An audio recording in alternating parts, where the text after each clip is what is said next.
میرا آج کا ٹاپک ہے انتقال اور میت کے بارے میں۔ جو ہمارے پاس کسٹمس ہیں، سب سے پہلی بات تو یہ ہے کہ لوگوں کی گیدرنگ کا ہی کوئی کانسیپٹ نہیں ہے۔ آپ نے صرف جنازے میں جانا ہے، مردوں نے، عورتوں کا بھی ہے کہ عورتیں بھی جنازے میں، جہاں پہ جس طرح سے حرم وغیرہ میں ہوتا ہے، تو عورتیں بھی، خواتین بھی نماز جنازہ ادا کر سکتی ہیں، اور صرف نماز جنازہ کا حکم ہے۔ ایسا بالکل بھی نہیں ہے کہ آپ نے اس گھر میں جا کر بیٹھنا ہے اور 50-60 مہمان ہوں ایک وقت میں، آپ نے پوری ارینجمنٹ کرنی ہے، ان کو کھانا کھلانا ہے، بریانی کی دیگیں آ رہی ہیں، یہ سب اس طرح کا کسی قسم کا کوئی کانسیپٹ نہیں ہے۔ اچھا، نہ صرف یہ کہ انیتھیکل ہے یہ، بلکہ اسلام میں بھی اس قسم کا کوئی تصور نہیں ہے۔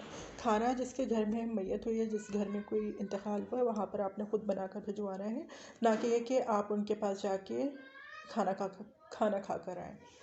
تیسرے دن سوئم کی، 10ویں کی، 40ویں کی گیدرنگس کا بھی کسی قسم کا کوئی کانسیپٹ نہیں ہے۔ نہ صرف یہ بدعت ہے، بلکہ بہت سارے لوگوں کے اوپر بہت بھاری بھی ہوتا ہے فائنینشلی طور پر اگر دیکھا جائے۔ اچھا، چوڑیاں توڑنا، بال وہ کرنا اور بری طرح سے چخ چخ کے رونا، اس قسم کا بھی ان چیزوں کے اوپر وعیدیں بھی ہیں، یعنی بہت شدت کے ساتھ اسلام میں اس چیز کو کنڈیم کیا گیا ہے۔ اور میت، چاہے کسی کا انتقال ہوا ہو، چاہے بہت اچھا انسان ہو، چاہے برا انسان ہو، ہر صورت بہت جلدی دفنانے کا حکم ہے، بہت جلدی۔ یہ نہیں کہ آپ انتظار کریں اور فلاں کے چاچو آ رہے ہیں اور فلاں کے ماموں آ رہے ہیں اس کے بعد ہم دفنائیں گے، اس طرح کا کسی قسم کا کوئی کانسیپٹ نہیں ہے۔ اس کو تکلیف ہو رہی ہوتی ہے جس شخص کا انتقال ہو گیا ہے۔ اچھا، دعا ہمارے کو سکھائی گئی ہے اس بارے میں، انا للہ و انا الیہ راجعون، اللہم اجرنی فی مصیبتی واخلف لی خیرا منہا۔ تو اس کا مطلب یہی ہے کہ ہم اللہ ہی کے ہیں اور اللہ ہی کی طرف ہم واپس پلٹیں گے، اور اللہ آپ مجھے اس مصیبت کے اوپر اجر دیجئے، اور اس میں سے جتنا پازیٹیو آپ مجھے عطا فرما سکتے ہیں آپ مجھے عطا فرمائیے۔ اور ام سلمہ رضی اللہ تعالیٰ عنہ نے یہ دعا پڑھی تھی ان کے جب ہسبینڈ کی ڈیتھ ہوئی تھی، اور وہ دعا یہ پڑھتے ہوئے سوچ رہی تھی کہ میرے ہسبینڈ سے زیادہ اچھا کیا ہو سکتا ہے۔ اس کے بعد ان کی نبی محمد صلی اللہ علیہ وسلم کے ساتھ شادی ہوئی تھی۔ اور یہ کہ صرف انتقال کے اوپر پڑھنے کا نہیں ہے، انا للہ و انا الیہ راجعون سورہ بقرہ میں بتایا گیا ہے کہ کسی بھی قسم کی مصیبت ہو، آزمائش ہو، چاہے آپ کو کچھ چبھے، کوئی بھی غم ہو، خوف ہو، بھوک ہو، رزلٹ اچھا نہ آئے، کسی چیز میں آپ نے زیادہ فائدہ آپ نے تصور کیا ہو، چاہا ہو، اور وہ چیز نہ ہو، ایکسپیکٹیشنز آپ کی ٹوٹی ہو، کوئی بھی، چاہے وہ ایموشنل ہو، چاہے فزیکل قسم کی کوئی تکلیف ہو، یا چاہے کسی کا انتقال ہو، تو آپ نے یہ دعا پڑھنی ہے۔ بالکل بھی اس قسم کا کوئی کانسیپٹ نہیں ہے جو ہمارے پاس ہے کہ صرف انتقال کے وقت یہ دعا پڑھی جائے گی۔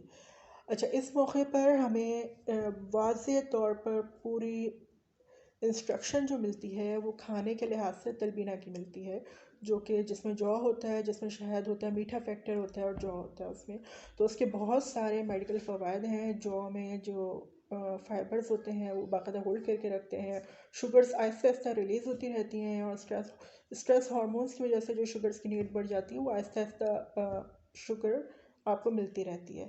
شوگر سے یا میٹھی چیز سے نہ صرف یہ کہ فزیکل پین بھی دور ہوتا ہے، بلکہ ایموشنل پین میں بھی بہت اچھی چیز ہے، اور ایک دم سے آپ کا گلوکوز لیول بھی ہائی نہیں ہوتا، آہستہ آہستہ آپ کو جو کی وجہ سے آہستہ آہستہ آپ کی سرکولیشن میں آتی رہتی ہے شوگر، بہت ہی بہترین چیز ہے۔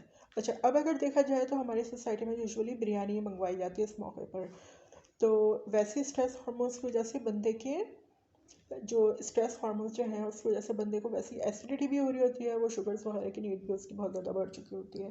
بریانی کھانے سے سوائے اس کے کہ ایسیڈیٹی بڑھے، اس کا بندے کا بلڈ پریشر مزید ہائی اور کچھ اور نہیں ہوتا۔ واضح طور پہ اس بارے میں حکامت ہے تلبینہ کے بارے میں، اگر کسی نے بھجوانا ہے، کچھ کرنا ہے، تو تلبینہ بنا کر بھجوائے اور اس گھر میں بنائے۔ اچھا، قبرستان اور خبریں چوز کرنا، یہ چیز ہم نہیں کرتے یوزولی، جبکہ کرنی چاہیے۔ نبی محمد صلی اللہ علیہ وسلم کے ساتھ حضرت عائشہ رضی اللہ تعالیٰ عنہ کی خبر انہوں نے اپنی چوز کی ہوئی تھی، پھر اس کے بعد عمر رضی اللہ تعالیٰ عنہ اور ابو بکر رضی اللہ تعالیٰ عنہ نے بھی، جب ان کا وقت قریب آیا یا ان کی جو وصیت تھی وہ بھی ان کی خبروں کے بارے میں تھی کہ نبی محمد صلی اللہ علیہ وسلم کے ساتھ یا ان کے قریب میں جہاں تھا۔ ہمیں قرآن میں بھی یہ دعا سکھائی جاتی ہے کہ وَتَوَفَّنَا مَعَ الْأَبْرَارِ، اس کا بعض لوگ ترجمہ اس لحاظ سے بھی کرتے ہیں اور بعض لوگ اس لحاظ سے بھی ترجمہ کرتے ہیں کہ آخرت میں ہمارا انجام بہت اچھے لوگوں کے ساتھ ہو۔ دنیا میں بھی ہمارے کو واضح طور پہ یہ اس طرح کے وہ ملتے ہیں قصے، چیزیں وغیرہ ہمارے کو جو پتہ چلتی ہیں کہ صحابہ کرام رضی اللہ تعالیٰ عنہم اجمعین نے عائشہ رضی اللہ تعالیٰ عنہ نے نبی محمد صلی اللہ علیہ وسلم وغیرہ کے نبی محمد صلی اللہ علیہ وسلم کے قریب میں ہی چاہیں اپنی خبریں.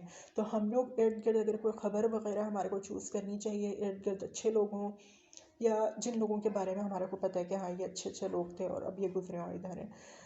اور اس کے علاوہ سب کانٹیننٹ میں بہت بڑا مسئلہ ہے، جتنے نشہ کرنے والے جو ہوتے ہیں، جادو ٹونا کرنے والے جو لوگ ہوتے ہیں، وہ سب لوگ بھی بعض خبریں وغیرہ چوز کرتے ہیں، کسی کو عملیات کرنا ہے، کسی کو یہ کرنا ہے. تو اس طرح کی چیزیں وغیرہ بھی بہت ہیں. ہمیں نبی محمد صلی اللہ علیہ وسلم نے باقاعدہ دعا سکھائی ہے کہ اللہ تعالیٰ ہماری پوری زندگی کے اور ہماری پوری موت کے ہر قسم کے فتنوں سے ہمیں محفوظ رکھے. مرنے کے بعد بندہ صدیوں اگر کسی جگہ پر ہے موجود، تو اس جگہ پر بھی اس سے اس کی ڈیڈ باڈی کو کوئی فتنہ لاحق نہ ہو. ہم باقاعدہ یہ چیز سکھائی گئی، لیکن ہم دنیا کے لحاظ سے پوری کوشش کرتے ہیں، آخرت کے لحاظ سے ہم خبر کے لحاظ سے ہم اپنے اعمال کو کافی سمجھتے ہیں. جبکہ خبر کا بھی دیکھ لینا چاہیے کہاں پر ہمارے کو خبر مل رہی ہے، قبرستان کیسا ہے، کس طرح کا ماحول ہے، کیا معاملات ہیں. میں نے ریسنٹلی سنا تھا کہ کسی جگہ پر CCTV کیمرے وغیرہ بھی لگے رہتے ہیں، اور بعض قبرستان ایسے بھی ہیں کہ وہاں پر سیکیورٹی گارڈز ہوتے ہیں باہر، تو وہ ان چیزوں کا خیال کر لیتے ہیں. تو بہرحال یہ چیز بھی ہمارے کو دیکھنی چاہیے، سوچنی چاہیے. یوزولی اس بارے میں نہیں سوچا جاتا.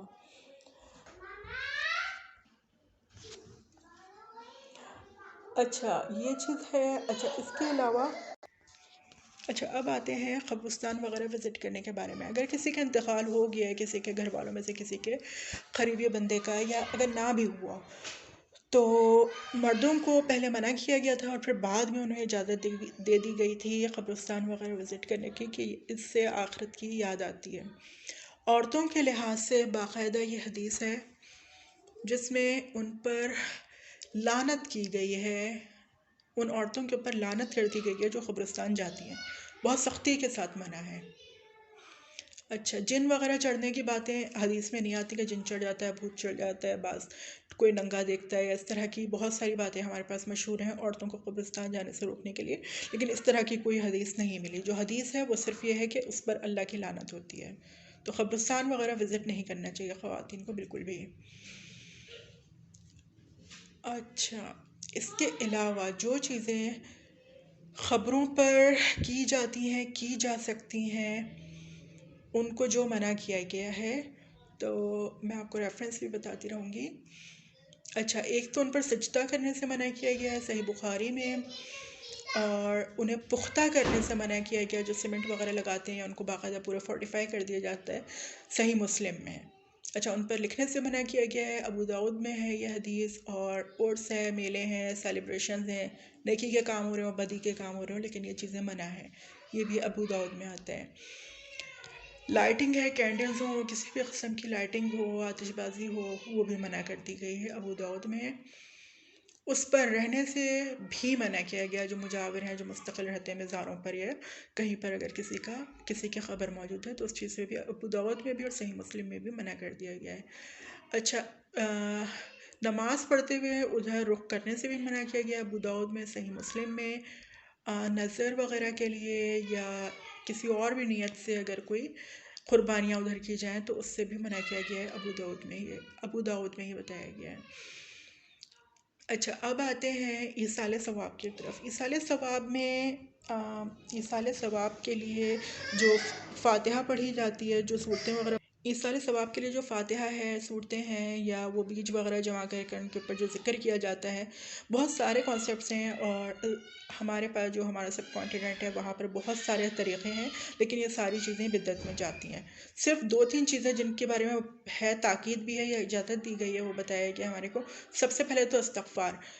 نبی محمد صلی اللہ علیہ وسلم نے بتایا کہ یعنی کسی شخص کے رینکس بڑھتے ہیں، وہ بڑا حیران ہوتا ہے، جس کا انتقال ہو چکا ہوتا ہے اس کے رینکس بڑھتے ہیں، وہ حیران بھی ہوتا ہے، خوش بھی ہوتا ہے. پھر اسے بتایا جاتا ہے کہ بھائی تمہاری اولادوں میں سے یا کسی نے اگر تمہارے لیے استغفار کیا تھا تو اس کی وجہ سے بڑھا ہے، تو وہ بڑا خوش ہوتا ہے. استغفار کا ہے.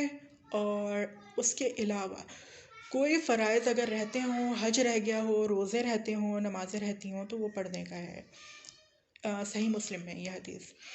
اچھا اور وہ چیزیں جن کی طرف جس کا انتقال ہوا ہے وہ انکلائنڈ تھا. کوئی بندہ ساری زندگی کھانا کھلاتا رہا غریبوں کو، اس کی اولاد اس کی طرف سے یہ کرے گی تو اس انسان کو بھی اس چیز کا ثواب ملے گا، ایک طرح سے وہ اس کے لیے صدقہ جاریہ ہو گیا۔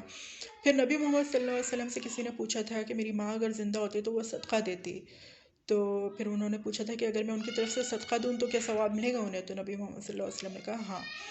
ایک بندہ جو ساری زندگی کچھ وہ نہیں کرتا تھا، غریبوں کو کوئی کپڑے وغیرہ نہیں پہناتا تھا، ہم کپڑے پہنانا شروع کر دیں، ہمیں تمہیں بھی اس کا اجر ثواب مل جائے، لیکن بہرحال وہ ان چیزوں کے بارے میں جو وہ چیزیں جس کا انتقال ہوا ہے وہ خود کرتا رہا ہے ساری زندگی، یا اس کی پوری فل فلیج ہمارے کو انکلینیشن ملتی ہے اس طرف۔ استغفار کا ہے، فرائض ہیں، استغفار ہے، فرائض ہیں، اور وہ چیزیں جو وہ شخص اپنی ساری زندگی کرتا رہا، یا اس کی طرف اس کو بہت زیادہ رجحان رہا تھا اور وہ کرتا رہا، یا اس کی خواہش تھی۔